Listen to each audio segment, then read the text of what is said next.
Hi friends, ఈ వీడియోలో మనం తెలుసుకోబోతున్న దివ్యదేశం తిరు ఆదనూర్. ఇది మన ప్రస్తుత భారతదేశంలోని తమిళనాడు రాష్ట్రంలో తంజావూరు జిల్లాలో ఉన్నది. యోగ్యతలను బట్టి ఎవరికి తగినది వారికి అందేటట్టు చేసే దేవుడు ఈయన ఆందు అలక్కుమ్మేయన్. మనల్ని ఎవరు మోసం చేసినా, మన వాటా మనకి రాకుండా చేసినా ఈ స్వామిని మొక్కుకుంటే ఆ లెక్కలు సరిచేసే రంగనాథుడు ఈయన. అందుకోసమే తల కింద కొలిచే పాత్రను, ఎడమ చేతిలో వ్రాసే గంటమును, తాళపత్రమును పట్టుకొని ఉంటాడు ఈయన. కోరికలు తీర్చే కామధేనువు, జీవులందరి పుణ్య పాపాలను లెక్కించే చిత్రగుప్తుడు. తాము చేసే వృత్తిలో పొరపాట్లు రాకుండా ఉండాలని భగవంతుని ప్రార్థిస్తూ చేసిన తపస్సుకు మెచ్చి శేషశయనుడిగా దర్శనమిచ్చి వారిని అనుగ్రహించారు. అదే రూపంలో ఇక్కడ ఉండి తరువాతి తరాలను అనుగ్రహించమని వారు చేసిన ప్రార్థనకు ఫలితమే ఈ స్వామి. శ్రీరంగ ప్రాకారాదులు నిర్మించేటప్పుడు పనిచేసిన వారు కొందరుంటే చేయని వాళ్ళెందరో వచ్చి డబ్బుల కోసం తిరుమంగై ఆల్వార్లని దబాయించడం ప్రారంభించారంట. తిరుమంగై మన్నన్ ఎలా చెల్లించాలో తోచక ఇక్కడ స్వామిని ప్రార్థించాడు.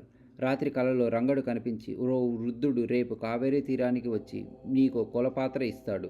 దానితో ఇసుక కొలిచి ఆ పని వాళ్ళ వడిలో పోయండి. పనిచేసిన వారికి అది బంగారం అవుతుంది, మిగిలిన వారికి అది ఇసుకగానే మిగులుతుంది అని చెప్పాడంట.